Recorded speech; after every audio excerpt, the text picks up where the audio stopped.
Okay. Cameron, come back right now. I'm here. I'm here. Mole, I'm here. You don't have to worry. Hi. Hi. Hi, everybody. All right, so now that we have the two most important people in Vegas Melee, Bleep Bleep 88 and Bacon, let's talk about something. Let's talk about streaming in Vegas Melee. Right?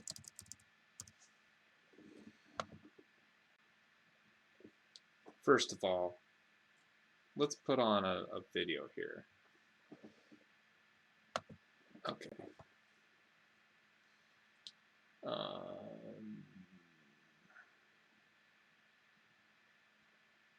Fuck it. We're gonna look at whiteness.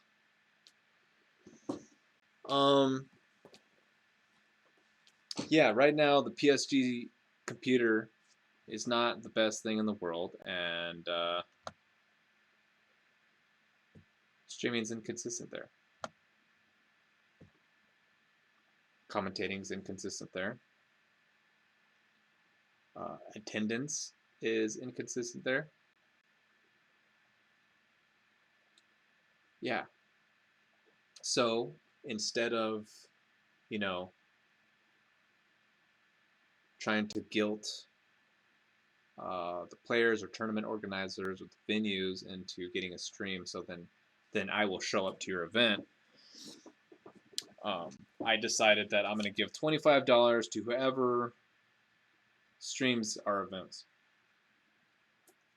specifically Pones, because right now it seems that Paul has a fairly good grip on JPEG. On top of that, Tato, the only person to really actually step up and want to do anything with Pones after I was trying to get the hell out of there for a few months, needs some help. It's difficult to do all that streaming and stuff, and he still wants to compete. And I feel bad that, I kind of left that crap behind, but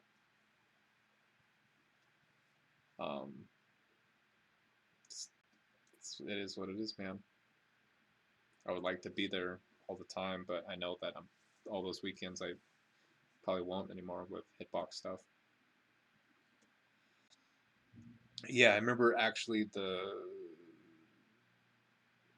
I've been to 3 JPEGs this year, I think. The first one I went to, it was your stream setup, Bacon.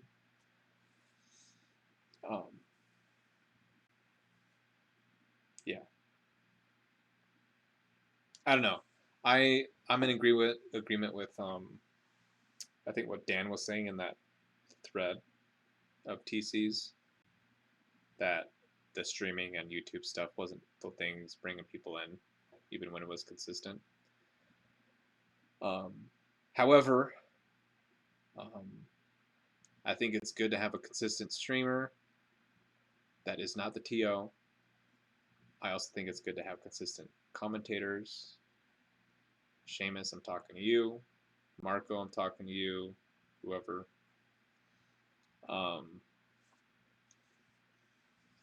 It's also good to have those videos, because the point is not for it to draw people in per se. Because it in itself doesn't draw people in. What it's there to do is to create a foundation for when people are being drawn in, they have places to be pointed to. They can go to the YouTube, they can go to the stream, they can see, oh, okay. And they're hopefully all the videos and all the streams are linked to all of our stuff. Just look for 2 minutes in the vlog. I don't know what you're trying to say.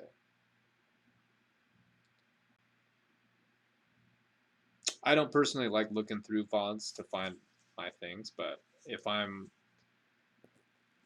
like in my time of improvement, that is exactly what I did. I was gung ho enough to go through the VOD, the large VOD, and find my section, like for sure.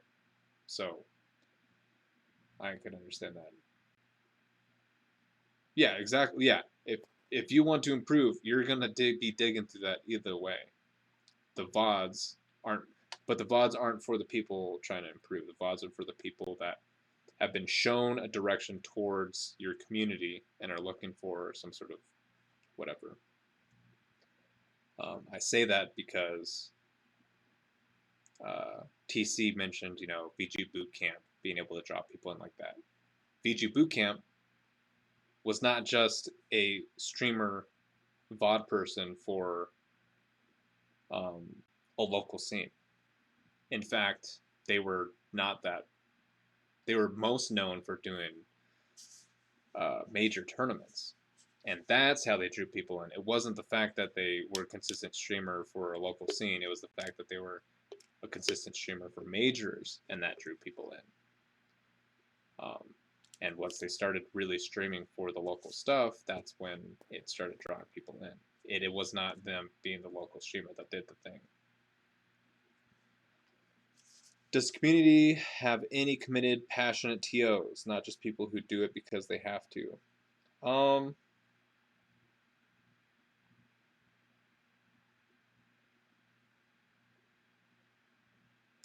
I would say Bacon is. Sorry, I was reading Bacon's thing too. I would say Bacon is committed for sure. He's only once did I ever bring my stream setup to stream opponents, and it didn't even stream it. I recorded it. It's still on my YouTube VODs. So he's the only TO I know to do that right now.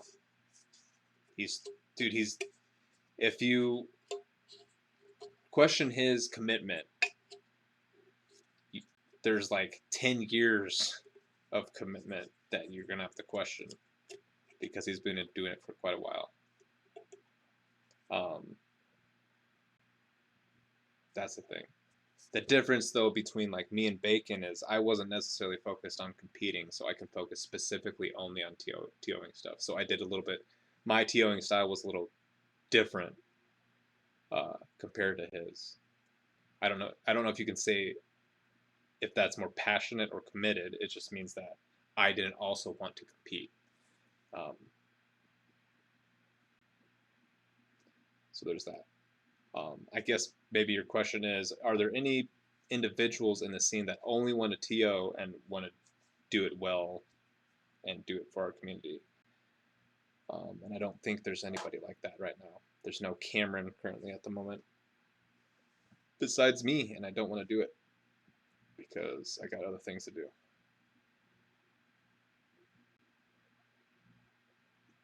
That is, yeah, Bacon. TO over competitor over streamer. I typically don't really like worrying about the stream either. I'd rather have the tournament going.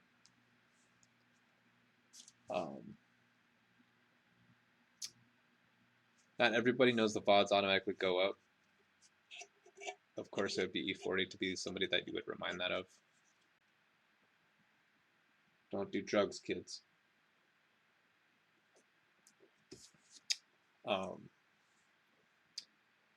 Yeah, I think it's great that Paul's doing the streaming stuff. That totally takes so much weight off of the TO, and it puts Vegas finally like on even kilter with other scenes and where we were in 2014, 2015 with Tony. Because Tony was just basically focused on streaming TOing, but he had a lot of help TOing wise by from especially Bacon and Sword Saint during those days.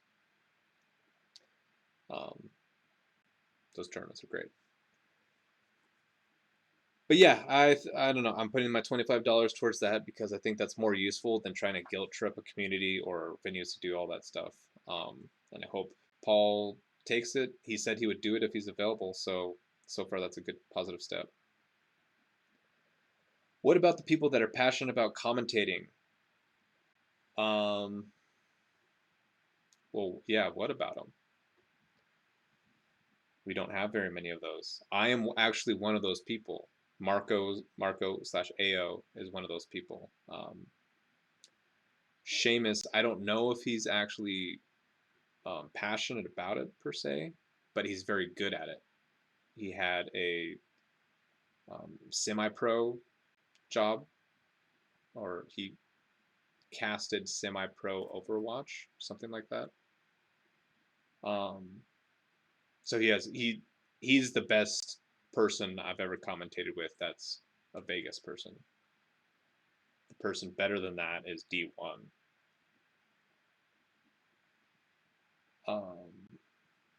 Anyone trying to actually improve, develop a character. Well, right now, me doing this is sort of trying to create my like own brand of this sort of stuff. I've already done this stuff before. This was years ago, 5 years ago or something, talking about Vegas Melee stuff. So I'm trying to develop my like voice, my brand and stuff for that, because I would love to commentate Vegas Melee stuff if I could show up. That's just I've been a part of it for so long. I think I know enough of the game, and I think I can commentate kind of well enough to sort of give good storylines all the time. Not all the time, but a pretty good amount of time. And I've TO'd long enough to sort of get an idea of tournament setup and stuff. I feel like I have a pretty good knowledge base and experience base to give a good perspective as a commentator. Been to enough tournaments, blah, blah, blah. But yeah, streaming and VODs aren't the issue though, and guilting people into trying to do it isn't the issue. Isn't the thing we should do. The issue we have is a pool of people to fish from with this content. And I've been saying this for years now, is that the high school and college scenes here are completely untapped by us. And when I did tap into the high school scene, when we were doing high school crew battles, those were like some of our biggest tournaments ever. And it brought in a bunch of people. I think Pirik, Gabo, Pharaoh for sure, I believe one of his first tournaments was a crew battle tournament.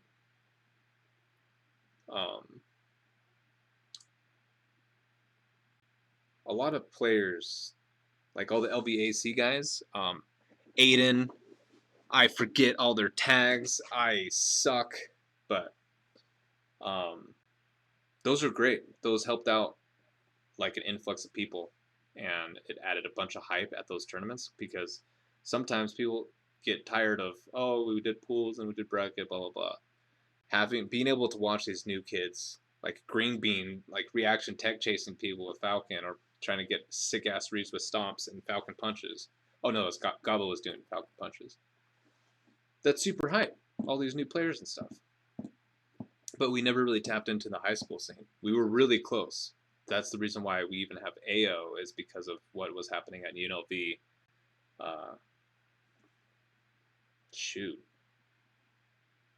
Beginning of 2015.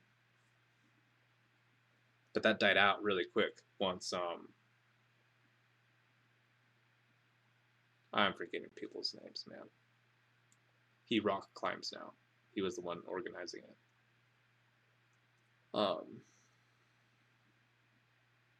Seamus is verified. Let's see, what are people saying?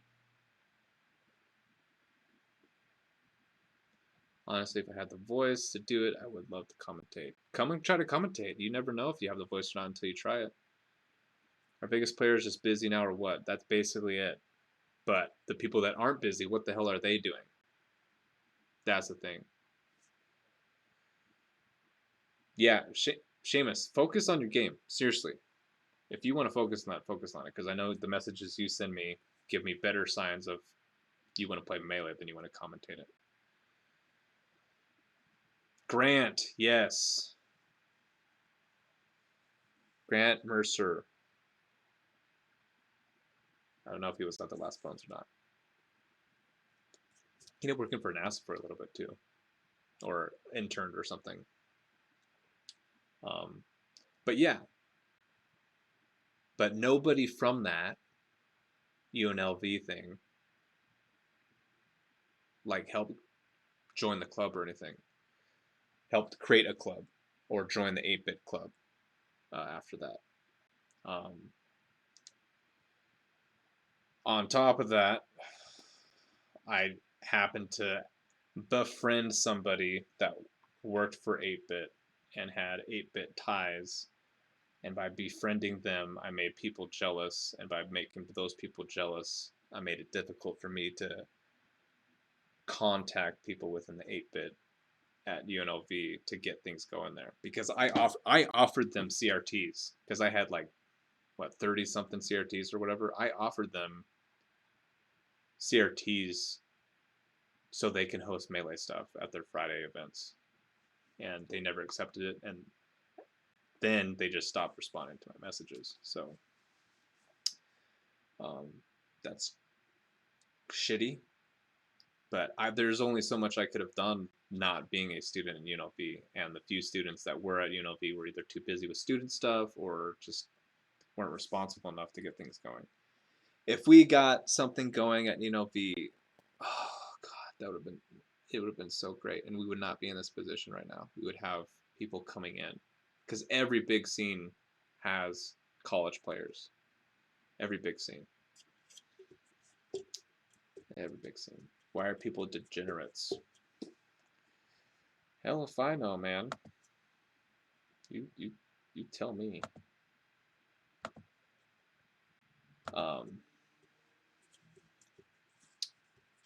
Yeah, so that's something that needs to be tapped into. Ultimate is doing it. There's a group of high school kids that have esports stuff put together to have ultimate tournaments. So yeah, I don't know, man. We just got to get that going. Any more questions or comments or concerns? Slump, I'm actually interested to hear your perspective a little bit because you're one of the newer players and one of the ones like pretty focused on improving and stuff. I want to hear what any ideas or questions you might have.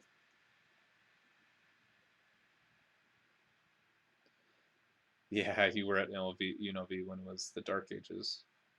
That sucks. But that would have been like perfect.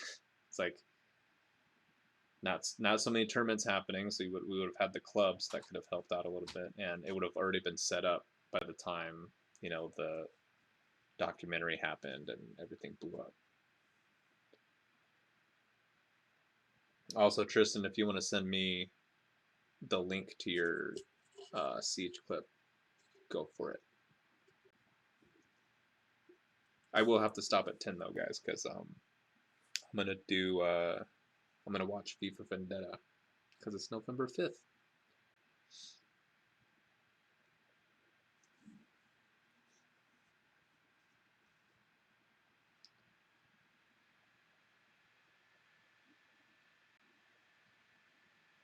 Okay. Yeah, lack of new players. It's tough.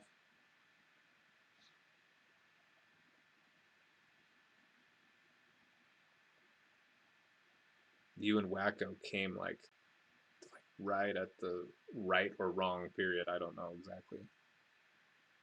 Sent on Facebook. Does it look like I have Facebook up right now? Send it in chat, you fool. You fool! Thank you. Outplayed.tv. Would you look at that?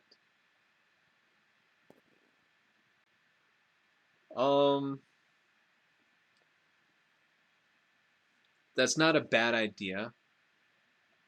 I want to put streams in or add slides on our Vegas Melee streams. So I think having like here's all the Vegas Smash Brothers groups and stuff, and it would link to all of that. I think that's a pretty damn good idea, actually. I could talk to Paul about that and get that going. Yeah. Also, part of it is getting our top players here now to go out to the smaller regional events and get their names out there for marketing purposes.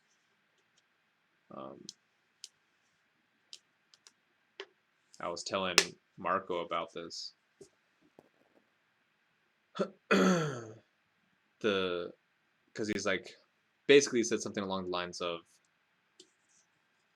what's the point of being number one in Vegas? It doesn't mean anything. Because Vegas is not like high in skill or whatever. And I told him, like, the point of being number one in Vegas is that is your number one marketing tool now. You can say you're number one in Vegas, and you can go around like kind of like Logos did and be like, hey, I'm number one in Utah. Fight me, and get people to focus on you. That's like instant Twitter followers, instant recognition of you on net play, all that stuff. So number one in Vegas, like, okay, oh, he's number one in Vegas, like he must suck. Sure, but people know you're number one in Vegas. That's the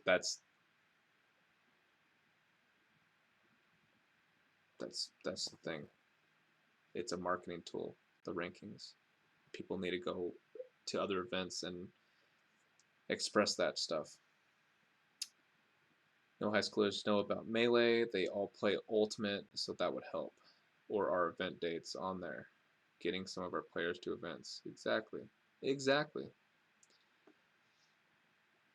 Yeah, we can. What that would mean though is also Ultimate advertisement on the Vegas, on the Melee stuff too, which I'm completely okay with. But Melee players are weird and they're anti that stuff a lot of the time. Smashfests should be streamed, yes. I streamed my Smashfests. They weren't public ones; they were private ones because I like to really keep only my homies and people I can trust in my apartment because I have a lot of personal stuff here. But I think they should be streamed. But I think that it's different than a tournament. I think you can use it as like a social thing like this. So people could just like, you know, chew the fat a lot of the time. But it could, yeah, like you said, you can get a lot of clips for stuff.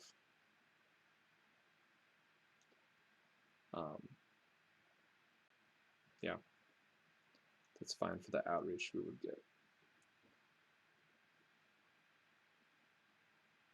Yeah, get your PC, man, and stream. Also, a huge gripe I have with the Vegas Melee scene right now is people announcing their Smash Fest like the day before, the day of. That's not going to get people to come in. You gotta talk to people beforehand. And a huge way to ensure that a bunch of people come is invite very specific people you want way before. I'm talking about like a week, maybe 2 weeks. I've done it 2 weeks ahead of time. Invite specific people over, confirm a good amount of people, and then when you then publicly announce your Smash Fest, you get to name off, hey, if this is Slump, also try to put your tag in your thing. I don't do it because I don't like to use my tag. And say like, hey, I'm Slump, I'm hosting Butterscotch, Blaze, Wacko, blah blah blah. We're doing a Smash Fest today, or we're doing a Smash Fest this Friday, for example. Head on over, get some games, and we'll be streaming at this blah blah blah. Twitch.tv/slump_B.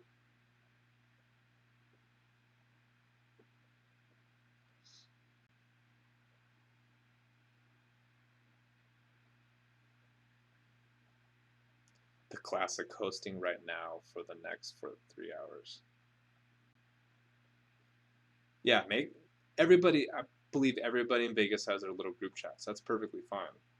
That's where your homies are, and that's who you enjoy playing with the most. That's perfectly fine.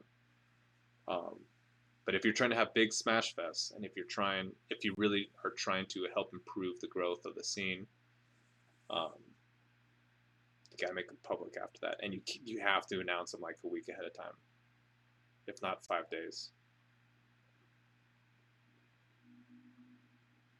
How many people are showing up to Tato's Smashfest? I want to know. Because I think I got like 8 or 9 people last time. And that was just purely private. And I don't do public, like I said. It's my personal living space. And it's not just my personal living space. I want to ensure that I'm not, breaking any privacy boundaries with my roommate. And I also have like, personal stuff hanging around. So I want people I can trust. And to be honest, I don't like everybody in Vegas Melee. And some of the people that like I would like to have at events or Smashfest just would be difficult to deal with. I don't know, that's the best I can say it. Eight is good, but nobody knows that there's 8 people. An 8-person Smashfest is way better than an 8-person tournament. I say way better in the sense that when somebody sees an 8-person bracket for the monthly, they're like, oh, that's really small. I don't want to go to those events. When somebody sees it 8 people at a Smash Fest, they're like, that's pretty big. I would like to go to that. Shout outs to the days when Echo hosted stuff, and there were like, I swear, 30 people in his house. Freaking, I won't ever forget Big House 4, man.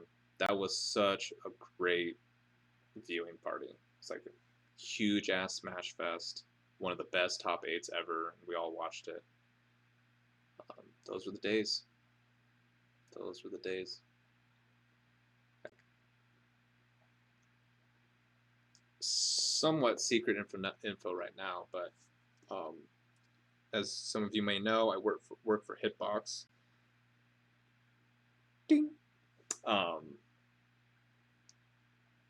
And we're thinking about getting like an office space, leasing out an office space sort of thing. And the plan is, back in the day, basically, they hosted Wednesday night fighting game stuff. And a shit ton of people always showed up, like 20 something every time. And it was getting too big for the garage. And what ended up happening is Andy was opening up PSG around the time they were getting too big. And Andy showed up to one of the events, or a couple of them. He was like, yo, I'm opening up this new venue. You guys just show up. We'll do, like, I'll give you guys all free venue for the first night. It's pre-opening. They did. They went, and it was gigantic. A bunch of people showed up, and it basically cemented PSG as the FGC center, and it kept PSG afloat. And then Smash joined in with the Blood Sports. And here we are now. PSG is still going, barely. Vegas Melee is still going, barely. The point is, Hitbox was hosting stuff for a long time with the community for a while, and that's the plan in the future. So it'll be a public place that I could start hosting my Smash Fest at. My opinion, public Smash Fests are much better for the community than a lot of things. Monthlies are huge too.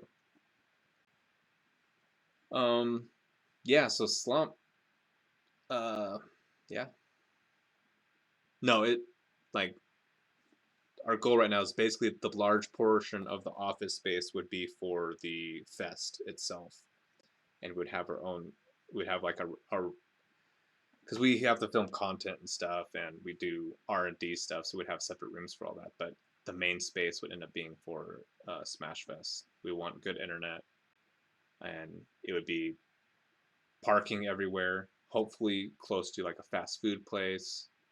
It would just be great. I think it would be the one thing that could help Vegas out in so many ways.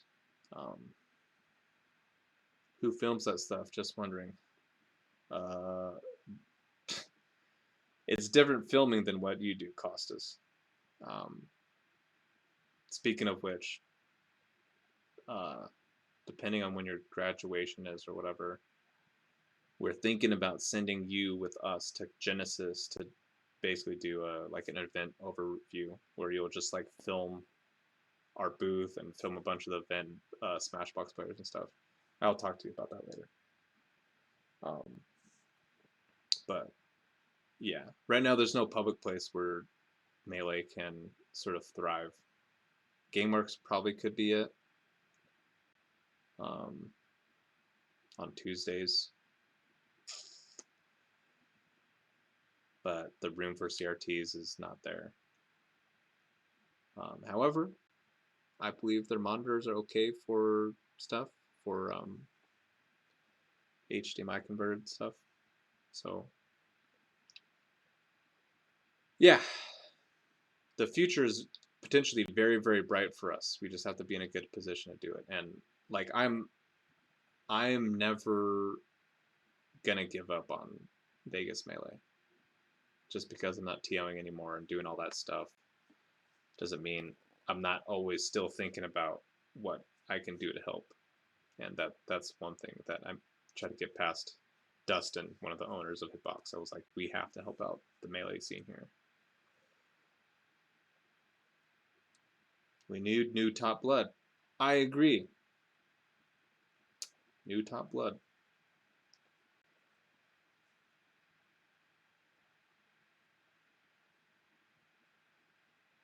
Yeah. What if that's going to be you, Seamus?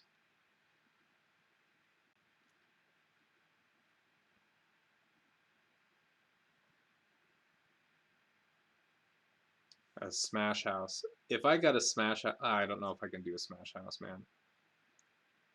That shit's tough. I'm at the age where I'm kind of like a stubborn old man almost. And I'm a very private person, so having a huge Smash House is tough. But if it was with the right people and I had a right amount of privacy from it, I think that'd be good. I'm also vegan, so like cooking shit is kind of important for me. And if the kitchen's not well kept, then I'm gonna have a very bad time. Very bad.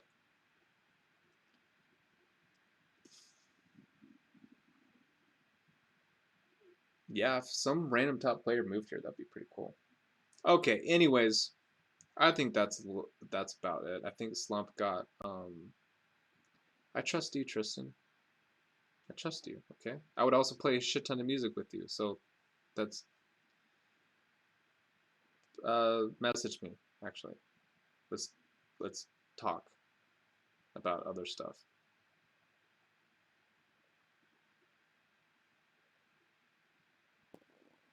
I don't smoke, so that's my thing. Yeah, I wouldn't want to be in a house like that. But yeah, I think that's a good amount of stuff. I hope you got some information from that slump. I think your Smashfest could be pretty good. I think you're a good enough player and you have a good head on your shoulders as far as like thinking about the game. So I think you would get a lot from Smashfest like that and help other people. Just get a stream setup going or fucking whatever. But yeah, half the scene smokes. All right, let us go and watch Tristan's play. Is this a play of the game, Tristan? This better be a play of the game.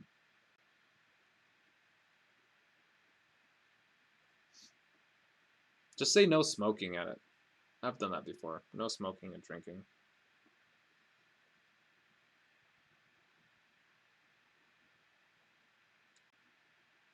All right, well, we're watching it, Tristan. Tristan, are you here? Tristan.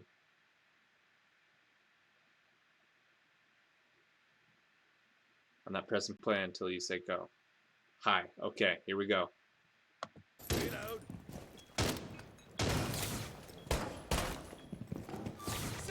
is kind of bad quality, but right, flashbang. Nice, nice.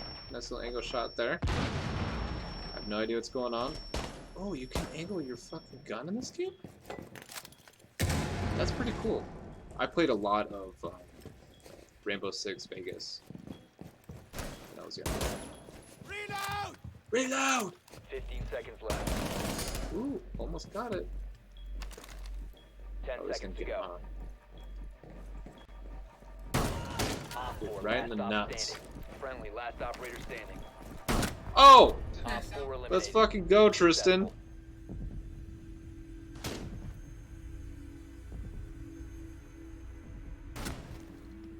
What was that? 4 kills?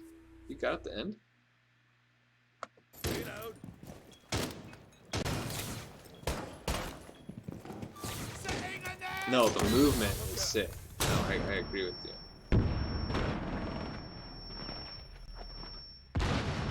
I gotta rewind this. I stopped paying attention. Setting a Alright, so you net! throw the flashbang, you built that smoke right there. They threw a flash. Okay, there's your first kill. Well, the movement! The movement! Oh, I'm going back here. Oh, wait, no, I'm back around. Going back around now. Reload! Reload! 15 seconds left. 10 seconds Waiting. to go. Op 4, 2 last op kills. standing. Alright, Friendly, last operator standing. 3 kills. Op 4 Good shit. eliminated. Mission successful.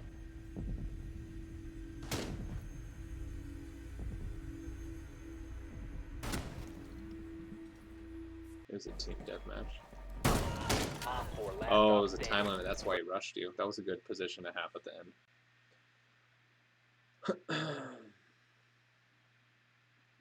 Good shit. Good shit. Yeah, I played a lot of Vegas, Rainbow Six Vegas. Not as much as Gears, and then not as much as Halo, but yeah. Anyways, I think that was yeah. I like the Q&A session at the end. I think it's a good idea.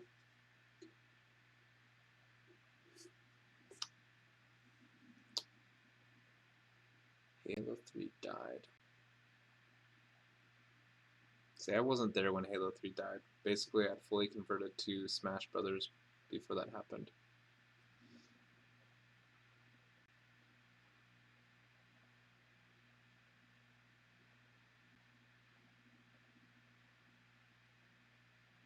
I did like, I'm still am kind of a Call of Duty hater, but I played Modern Warfare when it first came out. I believe Halo 3 came out September 25th, 2007, and Modern Warfare came out the week after, the week before, something like that. And people loved it. I liked the solo campaign. I just don't like that style. I really don't like that style of shooter. Like realistic or whatever, or like shoot them a few times and they die. I like. It sounds weird, but I like the non-realistic arcade-like shooter with the shields and or like a lot of shots because it feels more like a fighting game to me. I was watching our friendlies today. I was actually better than I thought I was. I didn't have a computer. I still really haven't a computer. I had one for a few years in Oregon that took a shit when I moved here. I only really played like Minecraft and League of Legends a little bit on it. No CSGO. I was a console dude.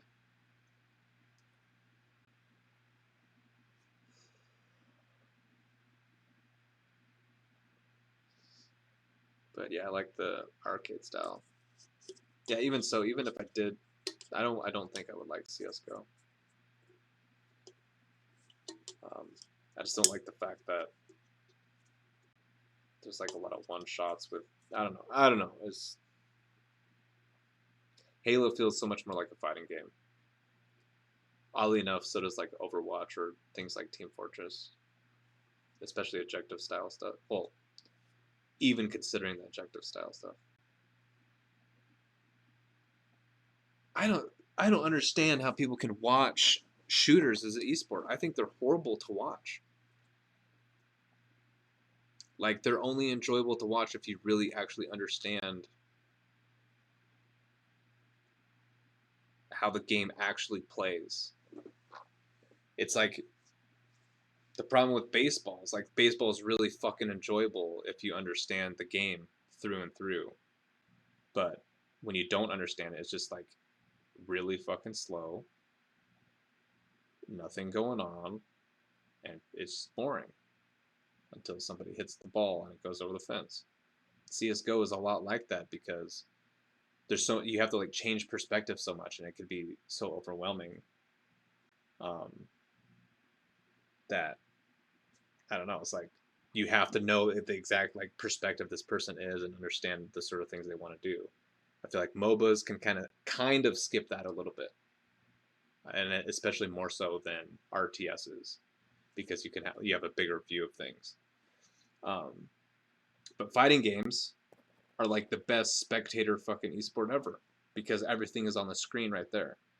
Everything is there, so there's no hidden information.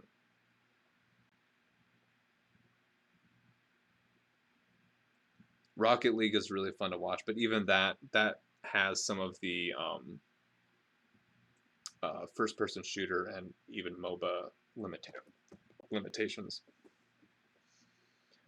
I absolutely love watching Rocket League, but I think it has different limitations. It has limitations that fighting games don't. I think Killer Queen could be an amazing spectator thing. But it's not like a fighting game or anything, but it's all on one screen. DK stuff for later. I'm looking at it right now.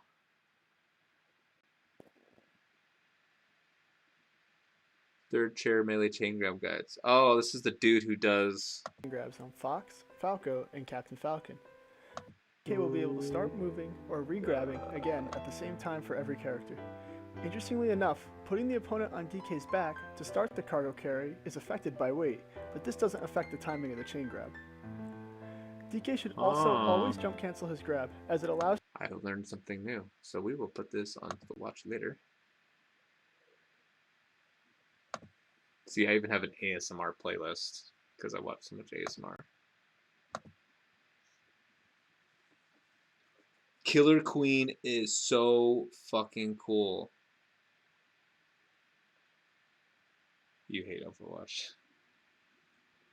Smite is good as hell and has a lot of fighting game character aspects. Smite and Paragon too. Overwatch has like, in my opinion, Overwatch has a lot of like MOBA-esque and fighting game-esque elements to it, and that's why I always enjoyed it. Frame data.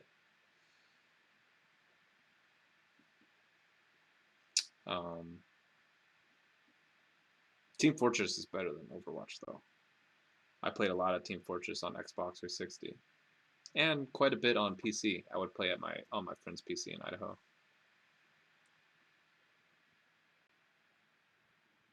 I also do not like Overwatch. I like Zenyatta. Zenyatta's fucking cool. I like Baptista or whatever. He fucking shoots capsule grenade things to heal ya. So fucking cool, dude. Heal! I also like, is her name Ana? She snipes you in the head to heal you. Heal! Heal better! I'll snipe you in the head. I think those are cool ideas. But I would like to know why you guys don't like the game. You got 7 minutes. Well, I check my telefono.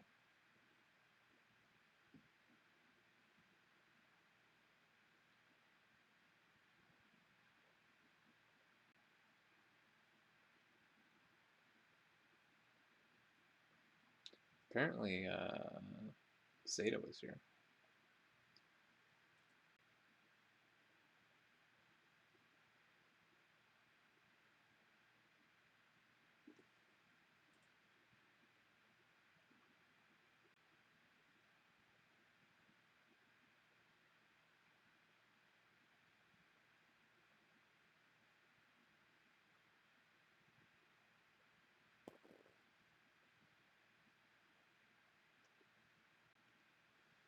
It's not that much fun to play.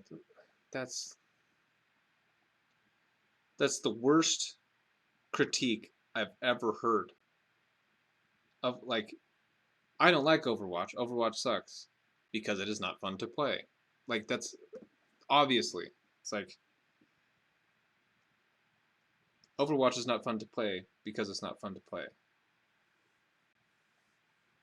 Too many options to be competitive.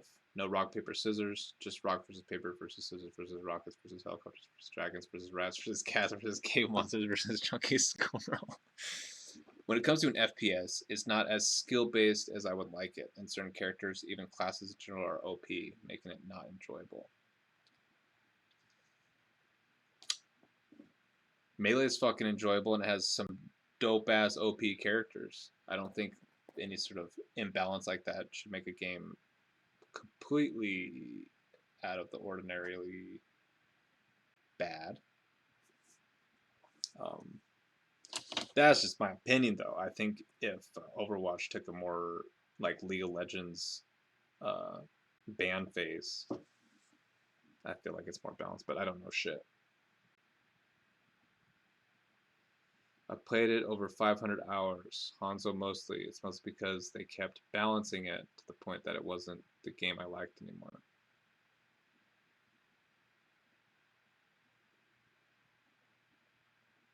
Mag, holy shit, you played MAG on PS3? That's fucking forever ago. So that's a bad critique. But I'll accept it. Like, I'll take it. But my critique of your critique is that it's a bad critique. It's mostly team-oriented, which I don't like. When half of the user base wants to skin me alive for playing a character. I don't know. One thing I loved about Team Fortress 2 was that it didn't have team deathmatch. I like objective-based stuff, but it can be pretty shitty when people don't work very well online. Game with the change of meta due to dev changes. Yeah, Overwatch learned from League of Legends. Overwatch doesn't fucking do character bans? They don't.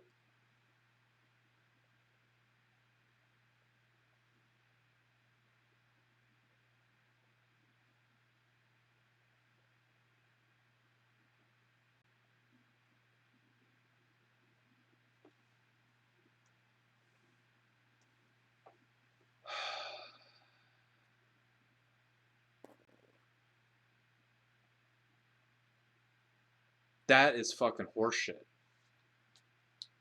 I'm scrolling back up because I missed stuff because I was looking down. I can't believe they don't do character bans or drafting or any of that stuff. Yeah, especially for maps. Like, what the... Oh, God, that pisses me off. Like, that's exact... Oh. Okay, so I'm going to go off on a little tangent here. This is regarding, like, the balance thing. I think my brother said something about it a little later. There's a thing called, like, perfect imbalance, where, like, the game isn't balanced at all, but there's some counters in the game, for example. This makes Smash pretty interesting because you can counterpick stages and stage character combos, and that can be pretty deadly. In games like League of Legends, where there's a crap ton of characters, you can ban a few characters that seem OP for the meta or OP for that current team or whatever. But the beauty of that is the game doesn't have to be balanced. Like, the characters don't have to be balanced in order for the game to be fun, because you can sort of take off the top row of characters that are really good. That helps it. So it takes a lot of work off of the devs, by the way, because that's a lot of work to balance a game. And then step 2 is, if you're not balancing completely, that means there's a bunch of counters in the game, and you want that, because it keeps things interesting game to game. I can't believe they don't fucking draft. That's so stupid. But in Smash, you can still compete with a non-OP character, not so much in... No, you can't. at least in Melee for sure. And that's a huge critique for Melee players going into Ultimate, is that basically what they did is they skinned out a lot of the techniques in Melee to balance out player skill, so other crappy characters could like play on an even level.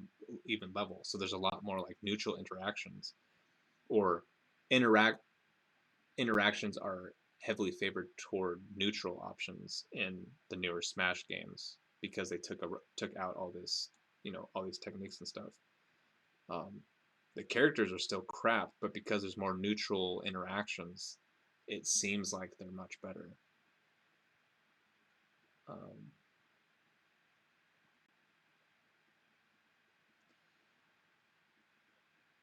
Yeah, Team Fortress 2 had a lot of stuff going on. Bro, if Melee wasn't in person, I would be bullied for playing Falcon in teams. You'll be bullied anyways, Cole, because you're a fucking degenerate.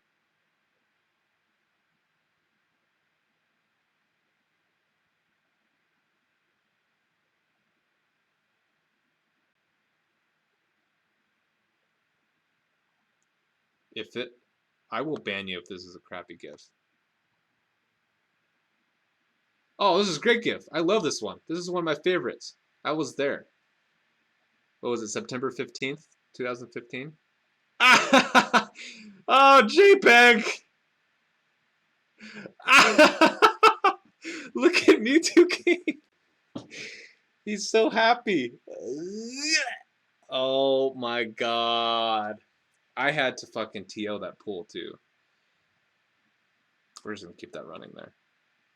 In fact, this is going full screen. Well, I gotta sleep for work tomorrow. Have a night. Good night, Slump. Thanks for stopping by, dude. Peace. Later. Imbalance can be beautiful. Oppressiveness is bad. Okay.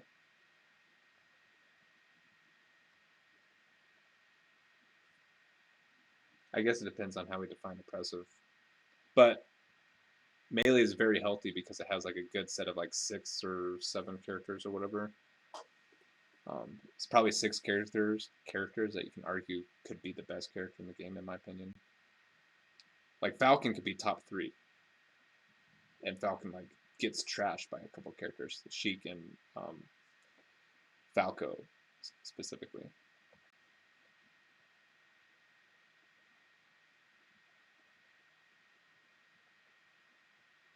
Also, screw Activision Blizzard. Wait a second. That's JPEG.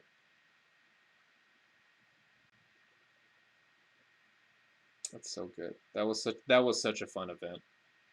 That was one of the more fun events I've ever been to.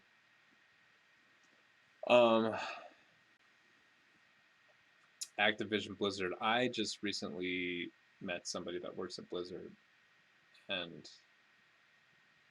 right now it kind of sucks to work there because of all the protest stuff.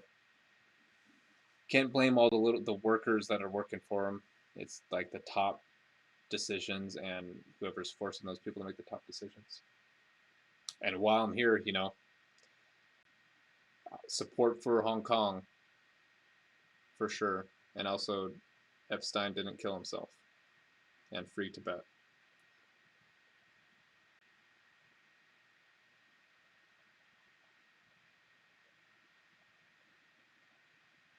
G4. I didn't go to Genesis 4. I went to Genesis 3.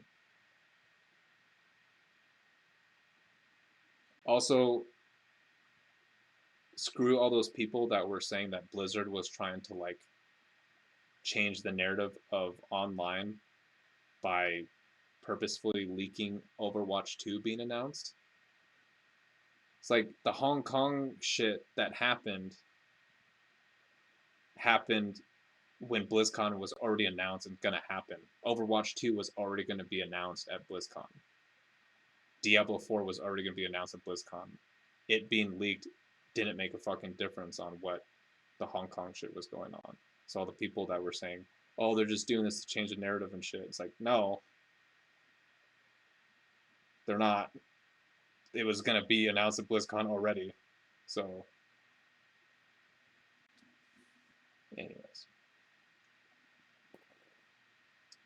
also having talks with that person that works at Blizzard makes me far more hopeful in the future of my career and Hitbox.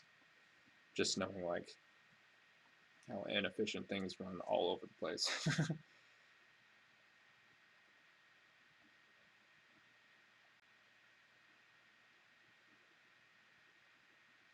Yeah, they're. I also hate it when like something else happened with Blizzard and then they announced Zarya like right after it happened, and people are like, oh, they're only announcing it to like help with PR. It's like, dude, do you know how much time and effort fucking goes into making a character and then also making a trailer for them? I guarantee you that shit fucking doesn't come out that quickly. There's no way. It was probably a 2-month time period for them to announce that, and something that happened like the week prior is not gonna like make that happen right away. I don't know. I fucking hate people that do that shit.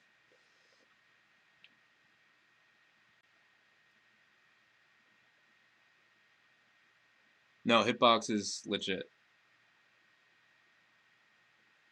Hitbox is fucking legit. I don't like this lighting. To make me look like a caveman.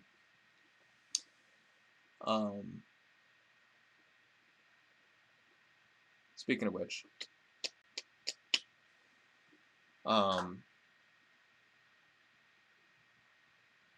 yeah, I do work for a Hitbox. My technical title is community manager, but that's gonna change soon because the amount of things I do for the company is all over the place. So having a job title for Hitbox is actually kind of a weird thing right now. But no, we're in a really unique position because we make products in the scene like that. We're like an in between of like what a Razer is and what I don't fucking know a game company is. We're kind of in between. Right now, we're working out some deals where we will be like what Red Bull is in esports. It's like you have Red Bull, Echo Fox, whoever, right? Or Red Bull TSM Leffen. Basically, we'll be Hitbox, whoever, Hitbox, whatever team, whoever. That's going to be our thing because people play on our controllers, right? And we want to support those people.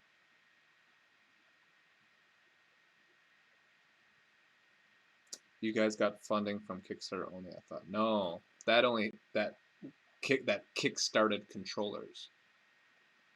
We sell a shitload of controllers. A shitload. We're getting close to 10% of the whole FGC market. 10% of the FGC market that can play, that sticks have been a fucking thing forever, right? 10% potentially. And this doesn't include the people who modified their sticks to be hitbox style. So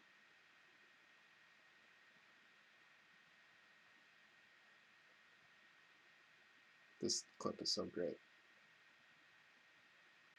I'm over at 10 o'clock.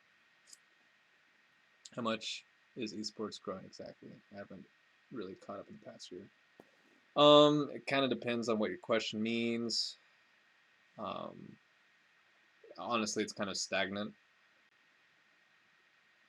Blizzard fucked up Overwatch pretty badly. They were smart and I guess trying to get like a league together and stuff, but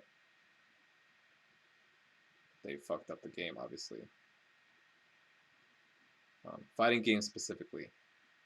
Well, with the Riot fighting game coming out potentially next year at this time,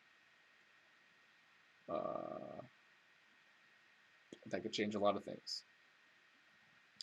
Basically, if it does well and it's well accepted and all that stuff, and it's a good game, and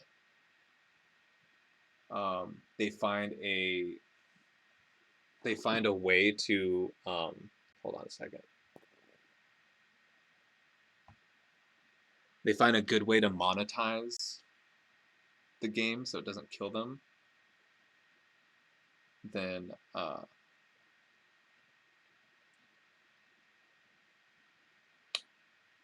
it can change the FGC, like, and it will change exactly how we perceive the FGC.